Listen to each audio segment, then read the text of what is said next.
नमस्ते मेरे प्रिय साथियों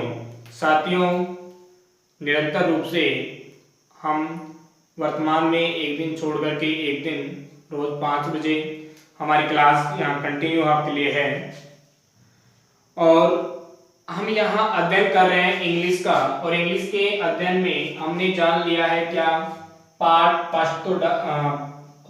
जो फर्स्ट है वो हमने रीड कर लिया है और अब हम बात कर रहे हैं किसकी, पार्ट 2 की। और पार्ट 2 में भी हमारे पास क्या चल रहा है, यूनिट 2। यानी मैं इसमें आपको बता रहा हूँ वरना आपको मालूम है आप पढ़ रहे हैं कंटिन्यू। तो हमने पार्ट 2 में यूनिट 2 का हमने यहाँ क्या किया, अध्ययन किया है या कहें कि कर रहे हैं।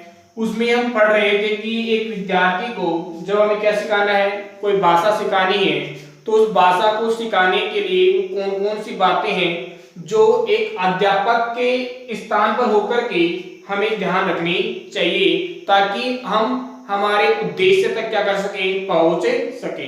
यानी मेरा कहने का तात्पर्य यह है माय डियर गाइज कि आप भविष्य के अंदर एक अध्यापक बनेंगे, भावी अध्यापक आप हैं और भावी अध्यापक होने के चलते आपको विद्यार्थियों को पढ़ाना पड़ेगा। और जहां तक कि आपको मालूम है कि आप जिस लेवल के लिए आप डिग्री ले रहे हैं वो लेवल आपका क्या है, प्री प्राइमरी भी नहीं है, कौन सा है, प्री प्राइमरी।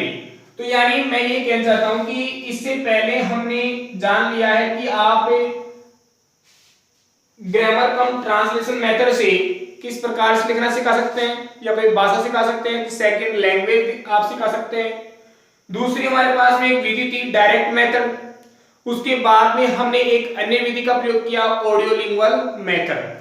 तो कह रहे कि क्रम चलता रहा। हमने यहाँ पर इतनी जो 3 विधियां कम से कम स्टडी कर ली है।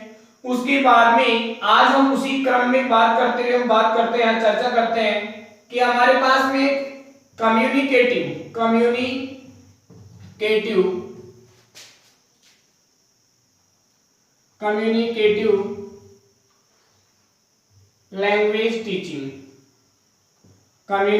Language teaching. यानी मैं यहाँ चर्चा कर रहा हूं कि कम्युनिकेटिव लैंग्वेज टीचिंग में होता क्या है। देखो यानी यदि देखो कम्युनिकेटिव का मतलब आप समझ गए होंगे कि कम्युनिकेटिव जो है कम्यून शब्द से बना है, कम्युनिकेशन इसको हम कह सकते थे। कम्युनिकेशन का मतलब है परस्पर वार्तालाप करना। यानी अब तक तो हम बात कर रहे थे कि कहीं ना कहीं हम सेकंड लैंग्वेज को लिखना सिखाना चाहते थे, फिर उसके बाद में हम ग्रामर कम ट्रांसलेशन मेथड से तो क्या सीख रहे थे, किसी भाषा को लिखना सिखाने पर हम विशेष जोर दे रहे थे। किंतु जैसे द्वितीय विश्व युद्ध की बात हुई उसके बाद डायरेक्ट मेथड की आवश्यकता पड़ी, यानी हमें इंटरेक्शन की आवश्यकता पड़ी, हमें एक दूसरे को मौखिक रूप से ओरल कम्युनिकेशन की आवश्यकता पड़ी। उसी बात को ध्यान रखते हुए ओरल कम्युनिकेशन को और भी अच्छा एक सेकंड लैंग्वेज के रूप में और अच्छा कैसे बनाया जा सके। देखो बात यहाँ मैं कर रहा हूँ कंटिन्यू किसकी, सेकंड लैंग्वेज की। किसकी बात कर रहा हूँ, सेकंड लैंग्वेज। यानी मेरा कहने का तात्पर्य यह है डियर गाइज कि आप ये सब कुछ जो यत्न करते हैं एक भाषा को सीखने के लिए, वो सब यत्न क्यों करते हैं, क्योंकि आप जो है वो सेकंड लैंग्वेज सीखना चाहते हैं। आप अपनी मदर टंग तो ऑलरेडी सीख चुके हैं, अब आपको सीखना है क्या, सेकंड लैंग्वेज। इसी क्रम में मैं चर्चा करता हूं कि जब बात आई कम्युनिकेशन की यानी कम्युनिकेटिव लैंग्वेज टीचिंग की, तो कह रहे हैं कि सेकंड लैंग्वेज के प्रसंग में सबसे पहले विद्वान आपके सामने आते हैं। मैं फर्स्ट नंबर यहां डालता हूं और आपके सामने वो जो विद्वान है वो कौन है, क्रिशन। कौन है वो, क्रिशन। और ये जो है इस विद्वान ने 1981 में क्या किया, एक प्रपोज का मतलब होता है क्या, प्रस्ताव रखना, अपना प्रपोजल रखा। किसका, तो कह रहे कि इनपुट हाइपोथेसिस। किसका, इनपुट हाइपोथेसिस। यानी इस विद्वान कौन थे हमारे पास में, क्रेसन। इस क्रेसन नाम के विद्वान ने एक मेथड बताया। मेथड यहां पर आपके पास में मेथड कौन सा है, क्योंकि यहां मैं आपके पास में कंटिन्यू सेकंड लैंग्वेज को सीखने के लिए 4 मेथड की चर्चा करूंगा, यहां पर ध्यान रखना। तो यहां मेथड्स में हमारे पास कितने मेथड होंगे, 4 मेथड होंगे। यहां हमने पहले मेथड की बात की क्रेसन, तो वो मेथड जो था वो कौन सा मेथड था, इनपुट हाइपोथेसिस। देखो अब यहाँ इनपुट का मतलब क्या है, देखो एक दो चीज होती है, एक तो होती है इनपुट और एक होती है आउटपुट। अब आप इन चीजों अच्छे समझ सकते हैं, इन यानी अंदर और आउट यानी बाहर, पुट यानी डालना, यानी हम किसी लर्नर को, सीखने वाले को हम कुछ सिखाना चाहते हैं, यानी उसके मस्तिष्क में, उसकी बुद्धि में हम कुछ नए ज्ञान का क्या करना चाहते हैं, समावेश करना चाहते हैं। तो कह रहे हैं कि क्रेसन ने कहा कि अगर यदि आप किसी लर्नर को सेकंड लैंग्वेज सिखाना चाहते हैं तो कह रहे कि आप उसके लिए किसका प्रयोग कर सकते हैं, इनपुट हाइपोथेसिस का प्रयोग कर सकते हैं। इसका मतलब है कि इनपुट हाइपोथेसिस क्या है, तो कह रहे कि उन्होंने आगे बात कही कि अगर यदि आपको किसी भी विद्यार्थी को क्या सिखाना है, एक लैंग्वेज सिखाना है, कम्युनिकेटिव लैंग्वेज सिखाना है, तो कह रहे कि आप क्या करेंगे, इस लेवल पर अधिक से अधिक क्या करेंगे, आप वार्तालाप करेंगे। वार्तालाप यानी आप अपने विद्यार्थियों को अधिक से अधिक हो सके जितना आप सेकंड लैंग्वेज को सुनने का मौका देंगे, यानी इनपुट डालने का, वो सुनेगा, ठीक है, वो क्या करेगा, सुनेगा, तो जो सुनेगा उसको आगे जाकर वो क्या करेगा, बोलेगा भी, यानी जैसा उसने सुना है वैसा ही वो भविष्य में उसे दोबारा दोहराते हुए, रिपीट करते हुए बोलने का भी क्या करेगा, प्रयास करेगा। तो यानी क्रेसन ने जोर दिया किस पर, इनपुट हाइपोथेसिस पर जोर दिया। उसके बाद में हमारे दूसरे विद्वान आते हैं, तो कह रहे वो विद्वान कौन है, तो हमारे पास एक नए विद्वान आते हैं, तो वो हमारे पास में है कौन से, पियानेमन। कौन से विद्वान है, पियानेमन। तो कह रहे पियानेमन नाम के जो विद्वान थे, इन विद्वान ने 1984 में अपना एक अन्य मेथड बताया, और वो मेथड था क्या, टीच एबिलिटी। क्या था method, teach ability, teach ability hypothesis, teach ability hypothesis. यानी इन्होंने कहा,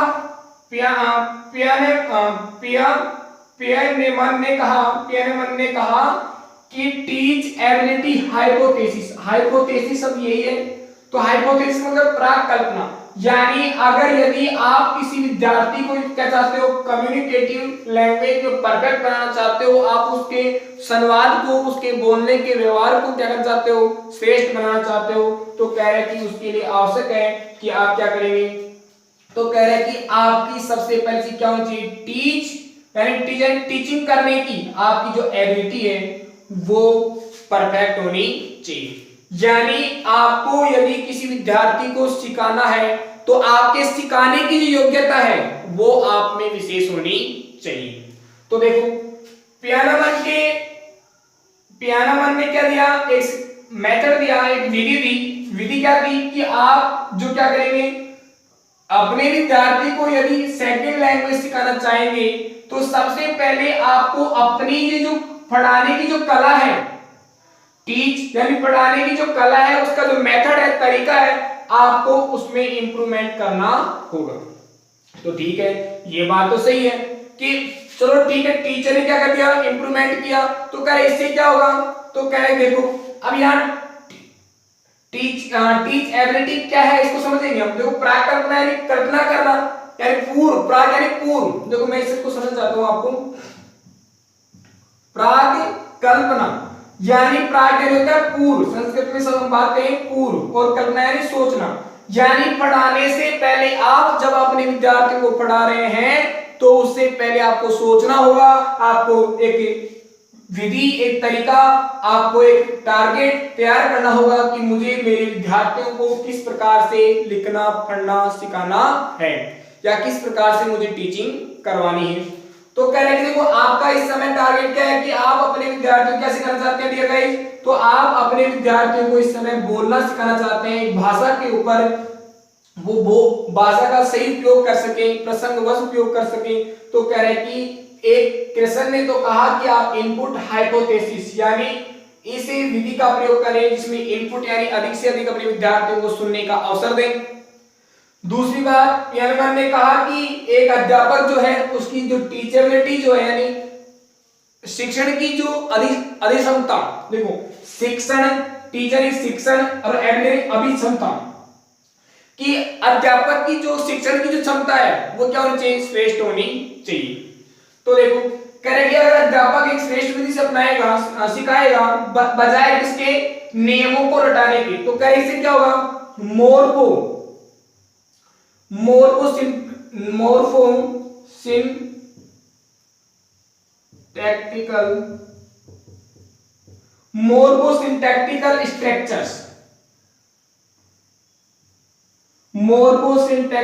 स्ट्रक्चर्स यानी मोर्फोसिंटैक्टिकल स्ट्रक्चर्स क्या होता है, देखो मोर्फो और सिंटैक्टिकल मतलब वाक्य रचना, सिंटैक्टिकल क्या होता है, वाक्य रचना संबंधी, यानी आप अपने विद्यार्थियों को बजाय किसी एक विशेष नियम में बांधने के आप क्या करें, एक नियम ले लिया मान लो और आप उसे नियम रटने पर जोर ना दें, बल्कि क्या करें, एक नियम रख दिया। मान लो आपने कह दिया कि मैंने पिछले पहले भी आपको एग्जांपल दिया, आई यूज्ड टू प्ले, अब ये दे दिया आपने, कह रही अब आपकी टीचर बेटी अच्छी है, तो आप कह रहे हो कि बेटे आपको क्या करना है, इसे आई के स्थान पर आपको क्या बदलना है, आपके प्रोनाउन या कहें कि सब्जेक्ट बदलने हैं और यहां आपको वर्ब बदलनी है।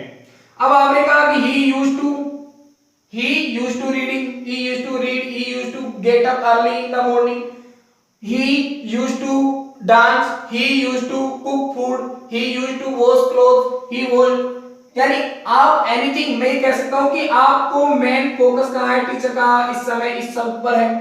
इस सब का प्रयोग करते हुए आपके अध्यापक ने क्या किया, अपनी शिक्षण अधिक्षमता को क्या कर लिया, अच्छा बना लिया और अपने विद्यार्थियों को बोलने का अवसर प्रदान किया। और इस प्रकार से पियानो के सिद्धांत में विचार में 1984 में एक नया मेथड आया, वो मेथड क्या था, टीच एबिलिटी हाइपोथेसिस। कृष्ण ने आपको इनपुट हाइपोथेसिस दिया, वो कब दिया, 1981 में। इसके बाद में आगे फिर चलते हैं और एक अन्य विद्वान हमारे पास में आते हैं और वो विद्वान हमारे पास में कौन है डियर गाइस, तो कह रहे हैं कि वो विद्वान आपके लॉन्ग है और लॉन्ग ने आपको सिद्धांत दिया कब, 1985 में। यानी अब लॉन्ग जो नामक एक अन्य विद्वान है, उन विद्वान ने कहा कि अगर यदि आपको अपने विद्यार्थियों को कम्युनिकेशन में क्या करना है, परफेक्ट करना है, यदि आपके विद्यार्थी अच्छा बोल सके, बोलने वाले को अच्छे से समझ सके, कह रहे इसमें भी आपको उनको परफेक्ट बनाना है, तो आप क्या कीजिए, तो कह रहे कि उन्होंने एक अलग से प्रस्ताव रखा, प्रपोज किया किसका, एक अन्य मेथड का, तो वो मेथड था क्या, इंटरएक्शन। तो कह रहे इंटरएक्शन मेथड की उन्होंने बात कहा, इंटरएक्शन हाइपोथेसिस में यहां लिख सकता हूं आपके लिए, इंटरएक्शन हाइपोथेसिस। तो कह रहे कि लोग ने क्या कहा कि इंटरएक्शन हाइपोथेसिस से भी क्या कह सकता है, एक सेकंड लैंग्वेज को विद्यार्थियों को बेहतर तरीके से सिखाया जा सकता है। यानी अब इसको समझेंगे आप, इंटरएक्शन देखो, इंटर इन यानी में, टर अगर इंटर का होगा बीच में, एक्स यानी क्रिया, यानी बीच में क्रिया होना। अब बीच में क्रिया कब होगी, तो कहीं ना कहीं बीच कब होगा, जब एक इधर हो एक इधर हो तो बीच होगा ये। तो कह रहे कि इस रूप में उसने क्या कहा कि इंटरएक्शन हाइपोथेसिस का अगर ध्यान रखा जाए तो एक अध्यापक जो है एक विद्यार्थी की जो कम्युनिकेटिव लैंग्वेज टीचिंग है उसको बेहतर बना सकता है। यानी कहता वो अपने विद्यार्थियों को एक भाषा के मौखिक रूप से प्रयोग करने पर प्रयोग करने में श्रेष्ठ बना सकता है। तो साथियों यह बात क्या है, लोग के अनुसार जो कहा गया सिद्धांत था इंटरएक्शन हाइपोथेसिस, तो इसमें हमने क्या सीखा, तो कह रहे कि दो के बीच में जब हमें चर्चा करनी है तो कह रहे कि एक व्यक्ति हमारे पास होगा नॉन नेटिव स्पीकर, यानी एक व्यक्ति हमारे पास कौन होगा, नॉन नेटिव स्पीकर, और एक व्यक्ति हमारे पास होगा नेटिव स्पीकर। अब देखो क्या नॉन नेटिव और नेटिव को समझ लेंगे आप, नॉन यानी नहीं और नेटिव यानी नेटिव से होगा देसी। अब देसी कौन है, देसी कौन है, यानी हम हिंदी भाषी लोग हैं, हम कौन है, हिंदी भाषी। तो हिंदी भाषी तो नेटिव है, पर नॉन नेटिव यानी जो हिंदी नहीं बोलता है। इसका मतलब ये नॉन नेटिव कौन हो गया, एक इंग्लिश स्पीकर। एक इंग्लिश की मैं आवाज कह सकता हूं, यहाँ पर्टिकुलर इंग्लिश को लेकर चल रहा है इसलिए मैंने इंग्लिश का नाम ले लिया। बाकी मैं ये कह सकता हूं जो भाषा आप सीखना चाहते हैं, मे बी वह इंग्लिश हो सकती है, वह संस्कृत हो सकती है, वो जर्मन हो सकती है, वो पारसी, उर्दू, चीन या चाइनीज जो है वो कोई भी भाषा हो सकती है। कह रहे कि अगर यदि हमें एक भाषा में दक्षता प्राप्त करनी है तो उस भाषा में दक्षता के लिए हमें क्या करना चाहिए कि एक नॉन नेटिव व्यक्ति और एक नेटिव, अब देखो यार नेटिव का मतलब है कि एक व्यक्ति जो हिंदी बोलने वाला है, इंडिया की बात करूं तो मैं, और ये एक व्यक्ति जो इंग्लिश बोलने वाला है। आपने कहते सुना होगा और कहा भी होगा, अरे भाई जो बड़े बड़े शहरों में रहते हैं या जो यहाँ से अमेरिका रहते हैं, विदेशों में रहते हैं, क्या उन लोगों को पर्टिकुलर रूप से बोलना सिखाया गया था, या फिर कहे कि हमारे को कभी किसी ने बिठा करके हिंदी बोलना सिखाया था? क्या अलग से नहीं, ये अलग बात है कि हमें पढ़ना सिखाया गया था, एक करेक्ट ग्रामेटिकल रूल्स हमें सिखाए गए थे, पर फिर भी आपका बोलने का लिखने का मोस्ट ऑफ जो बेस होता है वो आपके आसपास के वातावरण से होता है। आपको कई बार किसी के द्वारा कहते सुना होगा आपने कि आपको जो भाषा सीखनी है आप गलत या सही अधिक से अधिक उसी भाषा का आप क्या करें, प्रयोग करें। यानी अब आप संस्कृत पढ़े होंगे, इंग्लिश पढ़े होंगे, एनीथिंग आपने जो भी लैंग्वेज पढ़ी है सेकंड लैंग्वेज के रूप में, आपको हमेशा एक सजेशन दिया गया था कि आप क्या करेंगे, जितना हो सके गलत या सही शब्दों का प्रयोग करते हुए, गलत या सही सेंटेंस का प्रयोग करते हुए, छोटे या बड़े सेंटेंस का प्रयोग करते हुए हर हाल में 99.99% यानी अंतिम श्वास तक से हम कह सकते हैं ना, अंतिम श्वास तक आप क्या करेंगे, उसी ही भाषा में बोलेंगे, उसी भाषा में बोलने का प्रयास करेंगे जो भाषा आप सीखना चाहते हैं। क्योंकि गलतियां करोगे तो गलतियां कर करके आपको एक दिन सही रूप में सीखने का अवसर भी मिलेगा, पर हम गलती करने से बचने के लिए अगर हम बोलेंगे नहीं, उस भाषा का कभी यूज नहीं करेंगे तो हम कभी सीख भी नहीं पाएंगे।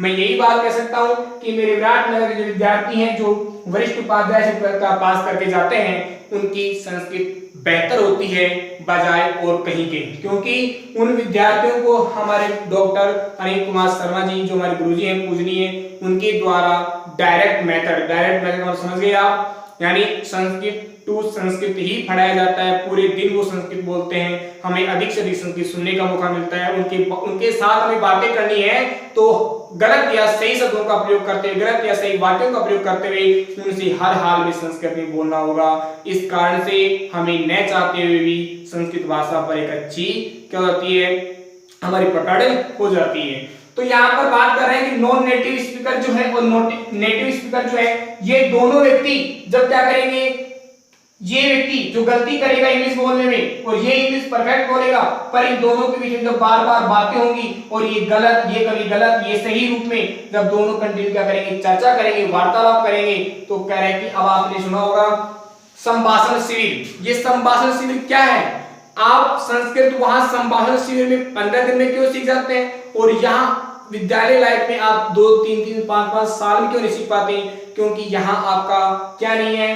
तो कह रहे हैं कि देखो सबसे महत्वपूर्ण है, अगर यदि आप किसी भाषा को सीखना चाहते हैं या अपने अधिगम को प्रभावी बनाना चाहते हैं, तो कह रहे हैं कि आपका क्या महत्वपूर्ण है, तो कह रहे हैं कि आपका एनवायरनमेंट, आपका जो एनवायरनमेंट है वो सबसे महत्वपूर्ण है। यानी आपको इंग्लिश सीखनी है तो आपको अपने आसपास का जो एनवायरनमेंट है वो बिल्कुल इंग्लिश के जैसा बनाना पड़ेगा। आप जितना हो सके इंग्लिश में बातें करें, इंग्लिश के शब्दों का प्रयोग करें और करने के लिए बाध्य करें या सजेशन करें, उनको सुझाव दें कि आप अधिक से अधिक शब्दों का क्या करें, प्रयोग करें। ये बात भी लोंग के द्वारा की लोंग कहते हैं कि अगर हमें एक भाषा को सीखनी है तो उसके लिए नियम नहीं, हमें अधिक से अधिक क्या करना चाहिए, एक बहुत अच्छी जानकारी इंग्लिश वाले से और एक यानी जो सेकंड लैंग्वेज है उससे और एक जो नेटिव लैंग्वेज है जो भाषा नहीं जानता है उसको, उन दोनों के बीच में अधिक से अधिक क्या होनी चाहिए, चर्चा होनी चाहिए। और इससे उनका क्या तैयार होगा, एक भाषाई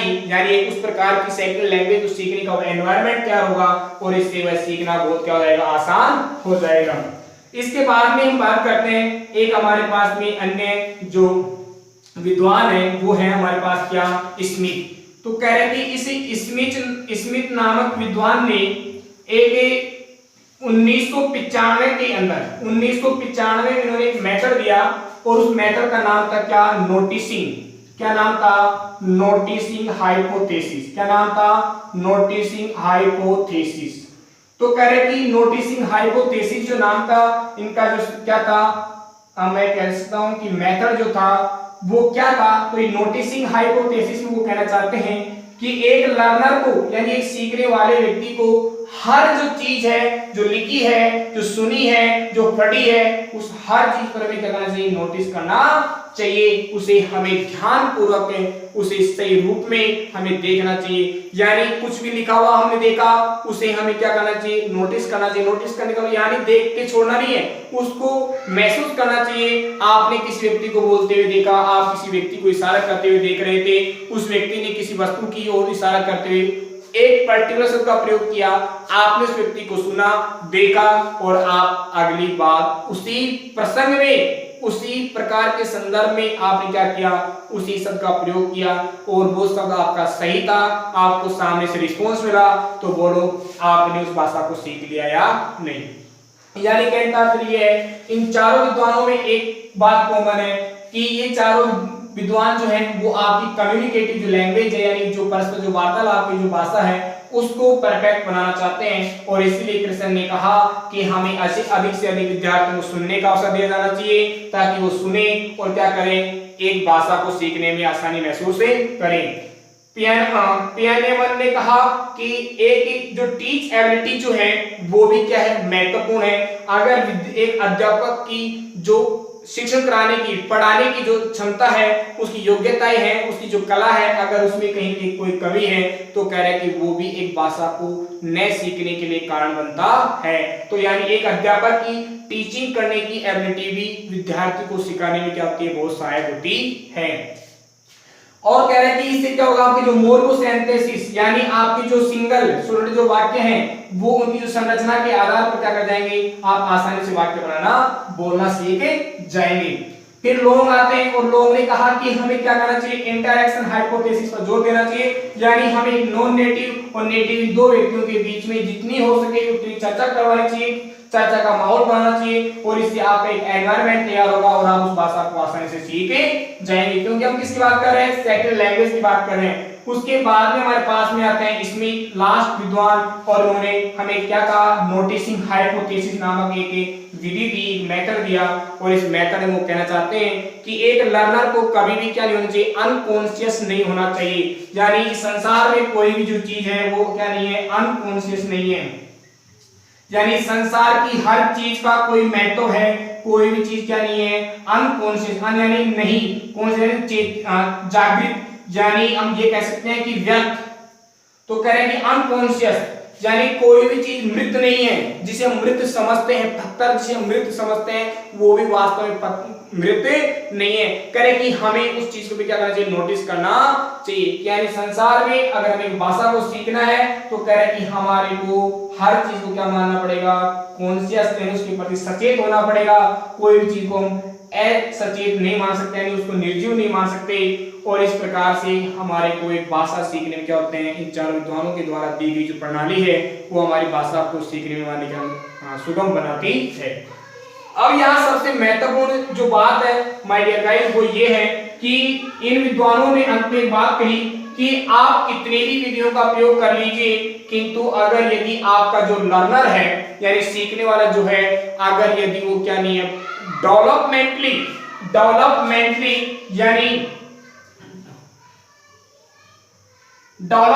यदि वो क्या नहीं है? तैयार नहीं है।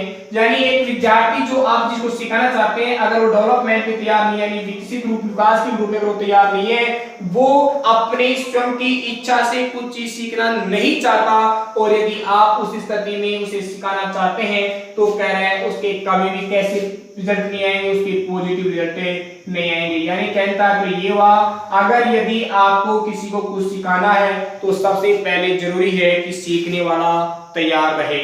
अगर वो तैयार नहीं है, तो उसके पॉजिटिव रिजल्ट नहीं आएंगे। इसका मतलब उसका डिट्रीमेंटल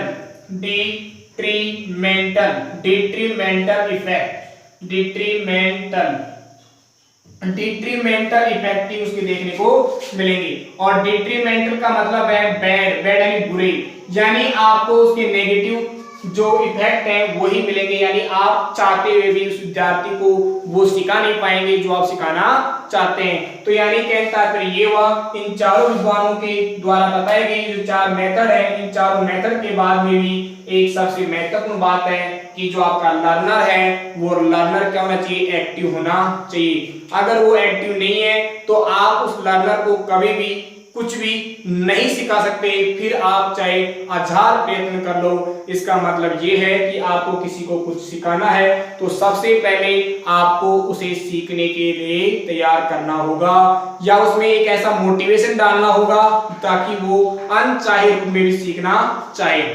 तो धन्यवाद साथियों, मैं उम्मीद करता हूं कि आपने कम्युनिकेटिव लैंग्वेज टीचिंग जो है वो आपने जानी होगी कि आप किसी व्यक्ति को अगर यदि कोई भाषा बोलना सिखाना चाहते हैं तो करेक्ट उसके लिए क्या करना चाहिए। अब आपके एग्जाम में क्वेश्चन क्या होगा, तो आपके एग्जाम में क्वेश्चन हो सकता है कि कम्युनिकेटिव लैंग्वेज टीचिंग को परफेक्ट करने के लिए किन्हीं 2 मेथड्स का नाम लिखिए। तो आप किन्हीं 2 मेथड्स का नाम लिख देंगे, उनके विद्वानों का नाम भी लिख देंगे जिन्होंने एक क्या दिया है, मेथड दिया है।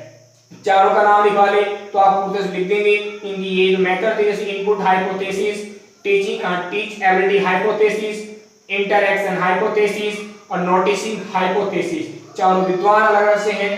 धन्यवाद। फिर हम अगले वीडियो के साथ में आपको एक नए विषय के साथ में मिलते हैं। धन्यवाद साथियों।